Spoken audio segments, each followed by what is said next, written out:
perspective of people wanting to get off fossil fuels and realizing that they can't do it unless they get democratic control over their energy systems.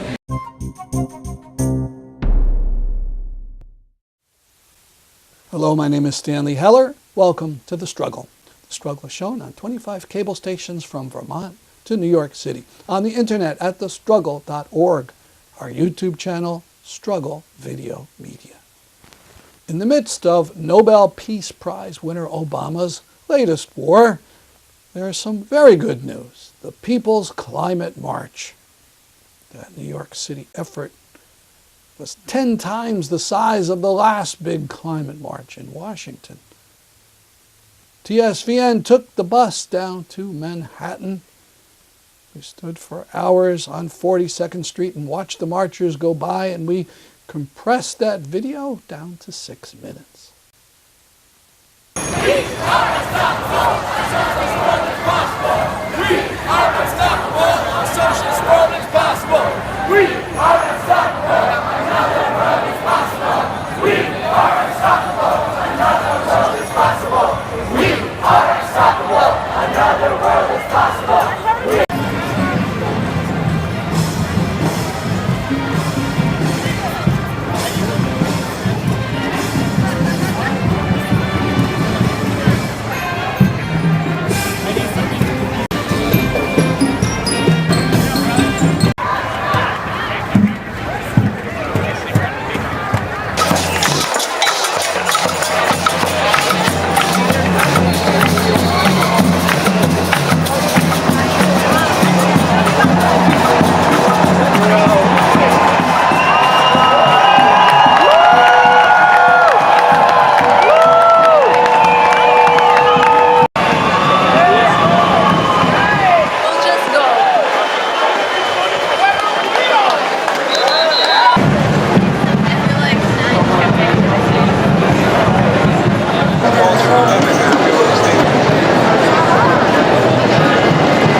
We're ready! Get big!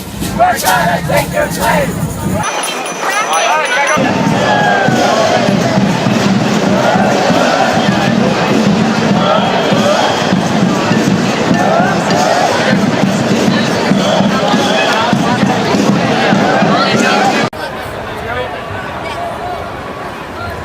Carbon tax now!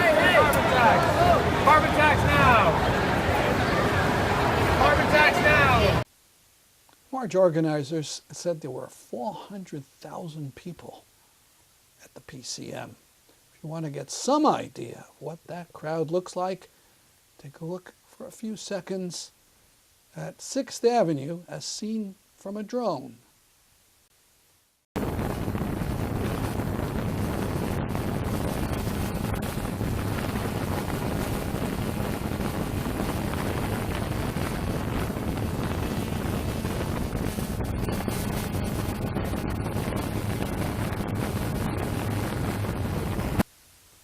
Now, the People's Climate March was unique in the fact that it had no speakers up on a platform and no demands.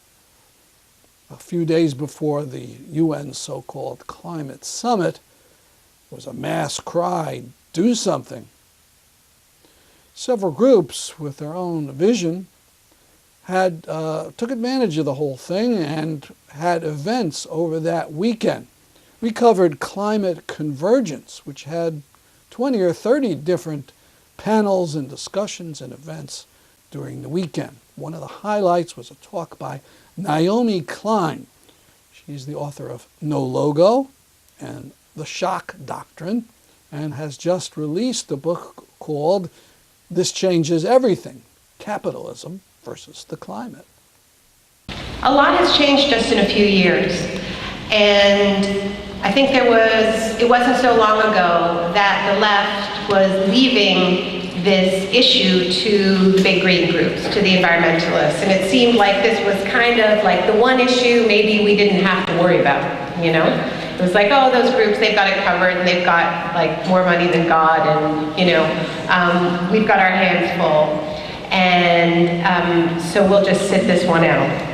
As you've probably heard, I go after the big green groups pretty hard in this book. But I think that we need to be self-critical. It is not only that they screwed this up with their market mechanisms and shopping advice. It's also that this ground was ceded. And we're taking it back, are we not?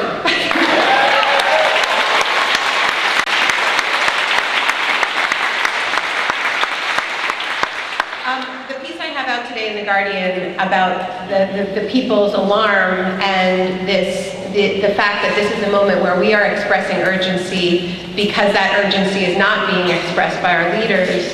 What I say is that the real climate leaders obviously are not in the UN, they're in the streets. They're also in this room. There are incredible climate leaders in this room in the world. And you often hear Americans say, oh, well, it doesn't matter what we do because China's just going to, burn all the coal anyway. Well, the U.S. government has challenged China's green energy programs at the WTO as well as India's programs. It's precisely because they support local industry, and this was seen as violating WTO rules. So, at the summit, these governments will all be pointing fingers at each other and saying that you're not ambitious enough and you're not ambitious enough. And in fact, what they're all doing is rushing to the World Trade Organization and trying to knock down each other's windmills, which is just extraordinary, and you see that clash.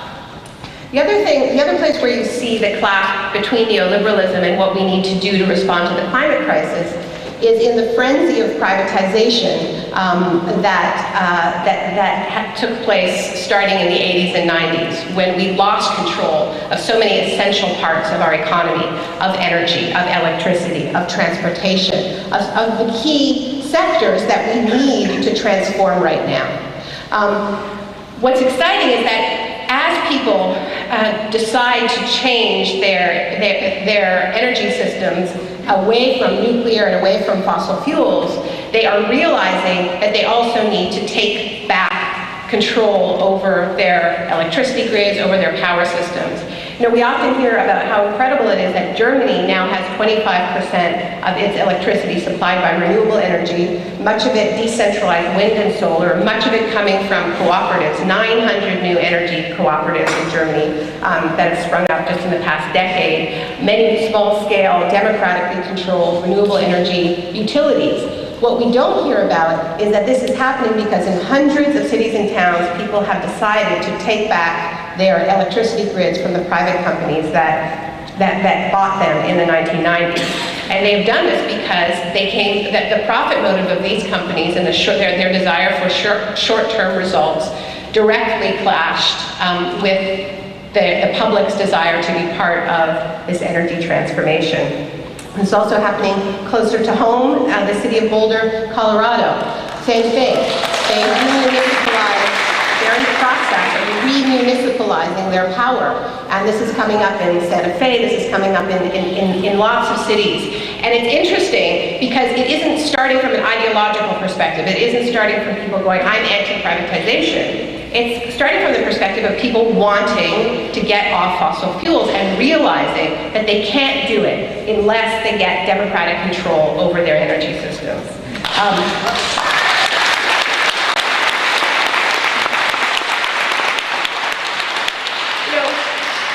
Nowhere is the clash clearer between this ideology that we're all living with and the climate imperative than when we're talking about austerity, right? I mean, there was this incredible moment where Britain had historic flooding this past year. In the middle of it all, huge parts of the country underwater, many areas were stranded, they were cut off by rail for weeks, the lights were out. This became a problem for David Cameron because it turned out that he had gutted the agency that was responsible for flooding and storm defense, knowing full well, despite all the warnings from the scientists, that flooding would be one of the effects of climate change in the UK, increased flooding.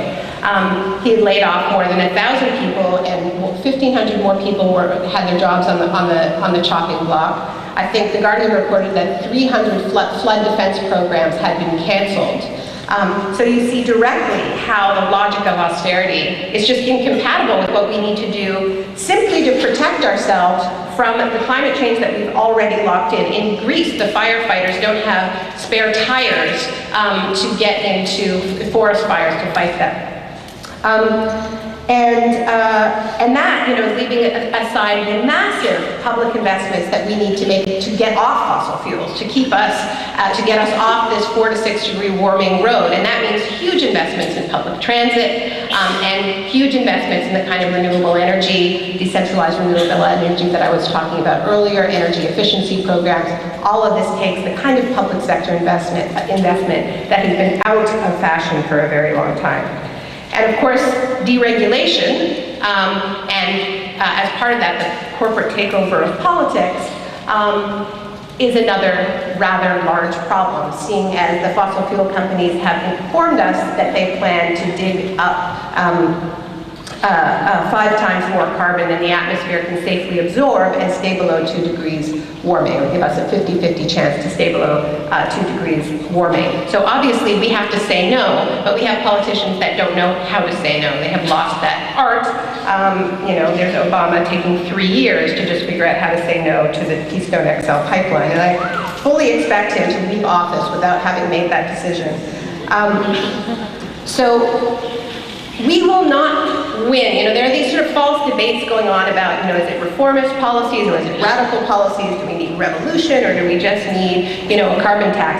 The bottom line is we're not going to get any of it unless we confront this brutal logic of market fundamentalism, unless we have a radical shift in the values that govern society. Because right now, they're standing in the way of everything. Now, the way I've laid this out, this clash between neoliberalism and sensible climate policies in these key years, might make it tempting to conclude that all we need to do is return to a mixed Keynesian economy that just invested more in the public sector and regulated corporations. Now, this is something that we have to understand, and this is why climate change changes everything. that boat has sailed. If we had acted in 1988 or 1990 or even 1992, it is possible that there could have been a reformist path to get off fossil fuels. But we didn't. We didn't act. Our emissions are up 61%. And there is, as Michael Mann says, the Penn State climate scientist who wrote The Hockey Stick and the Climate Wars, there's a procrastination penalty. Okay, the procrastination penalty is this inconvenient fact that fossil fuels, once emitted, stick around and continue to trap heat relentlessly. So what that means is that we have blown pretty much our global carbon budget. So if we want to avoid catastrophic warming, we now need to cut our emissions in the global north by between 8 and 10% a year, according to leading scientists like Kevin Anderson and Alice Bose at the Tyndall Center. Now, 8 to 9% a year is incompatible with the logic of economic growth as we know it. That doesn't mean that there can't be parts of our economy that will grow. They must. We have to grow in order to roll out these programs. We have to grow the low carbon parts of our economy, like education and caregiving and the arts and all of that. The problem is, as we do this, we're going to burn carbon. We are going to burn carbon as we try to get off carbon. And that means that we need to contract other parts of our economy if we're going to stay within our carbon budget. And all of this is deeply incompatible with the type of economy we have. I've been amazed by these, I think clearly our elites understand that we are on the verge of a radical shift because they keep putting out these reports, sponsored by like Bank of America or the International Monetary Fund, saying that we can get off, we can respond to climate change, and it'll be cheap and easy, it won't affect economic growth, and it'll be great for capitalism. It's so amazing to me because one of these key reports was published by the International Monetary Fund. In the real world, what the International Monetary Fund does is it says to all the countries of southern Greece that in the name of economic growth, they need to slash their public spending. And the way that plays out is by slashing all of their green energy programs and deciding to drill for oil and gas to get some quick and easy cash. So these institutions are fully locked within the real world way that growth plays out. And there's this strange way that our elites are sort of pretending not to understand the very economy that they are at the center of. So, I'm running out of time. So I just want to leave you with a thought. I know there's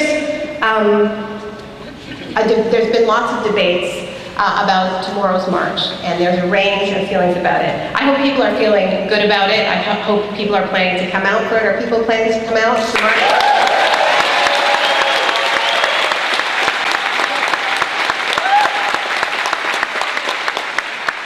It's not perfect. It's not going to be perfect. It's a reflection of where we're at, which is better than we were at a couple of years ago, and not where we need to be, okay? We're making progress. Anyone coming out to flood Wall Street on Monday?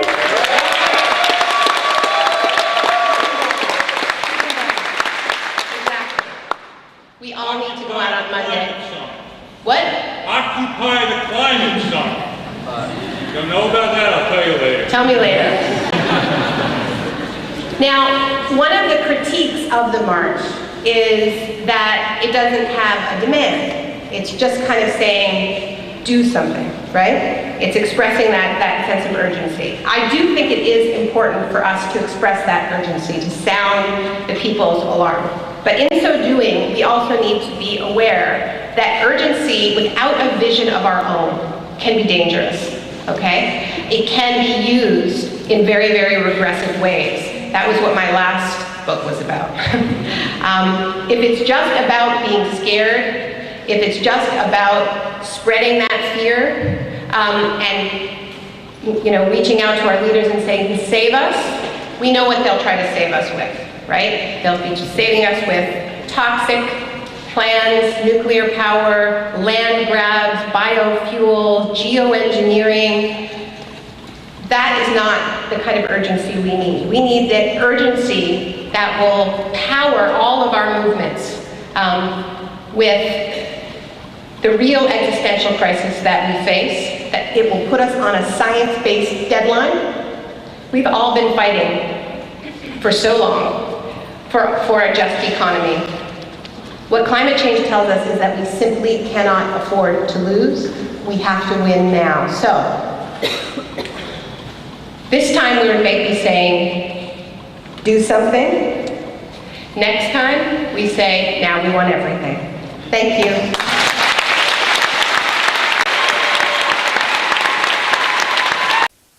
See her full talk at thestruggle.org. One of the speakers was Peruvian-born Felipe Cornell, better known as the hip-hop artist Immortal Technique. He read a poem at the end of his talk that brought down the house. They asked me to end with a poem, so I'm going to end with a poem, a song I wrote called Sign of the Time. Imagine the word of God without religious groupies. Imagine a savior, born in a Mexican hoopty, persecuted single mother in a modern manger. You crucify him again like a fucking stranger. Tears of the anger worth more than diamonds and rubies. Imagine being locked up since juvie. Imagine changing your life and still going out like Tukey. Imagine people talking shit when they never knew me. Imagine a movie that depicted the pain in your life like them kids in Afghanistan chasing a kite. For most of the world, that's what it's like. Imagine if the woman you're supposed to love for the rest of your life is set to marry someone else at the end of the night. They say you fight the greatest jihad in your heart and your mind. Fight the hardest when you start from behind. So I dream the impossible all the time. Fuck a Masonic design. America's future is mine. Repeat that to yourself. Because if our culture's a crime, them numbers tatted on your arm aren't too far behind. They can only conquer you after they murder your mind. So rise up, mother, they're like the sign of the times. I feel my body weakening, but my spirit is fine. Ready to go to war with devils at the drop of a dime and fight with my rebel army until the stars are aligned. Because Nostradamus was a white man's prophet who predicated European supremacist logic because the pilgrims and the conquistador columns killed more innocent people than Hitler and Stalin. So I guess the fortune teller skipped an antichrist or two. Brother, give this to the OGs doing life with you and pray for the problems with the Pope psychology so the Vatican will offer an apology. For what? For destroying the people's liberation theology, snatching the spirit of Jesus from people in poverty. Business decisions like keeping people in prison but had the opposite effect, incarcerating religion. That type of crooked politics exposed on the populace is obvious if you read the Northwood documents. So fuck the compliments for what I recorded and live for revolution instead of always dying for it. I love you.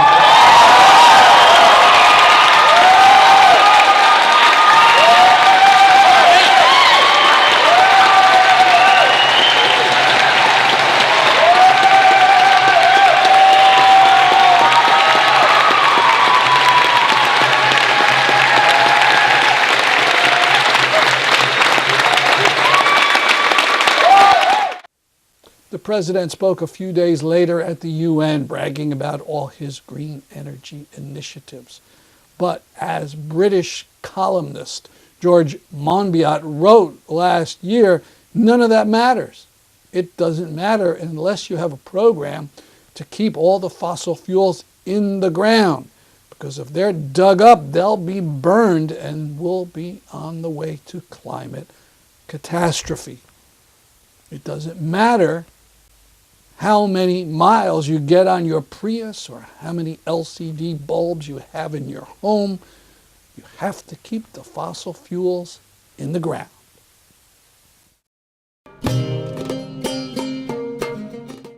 We end with a theater event that was part of Climate Convergence. We show you glimpses of Bread and Puppet Theater's anti-tar sands manifesto pageant.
program for today. See you next week at this time.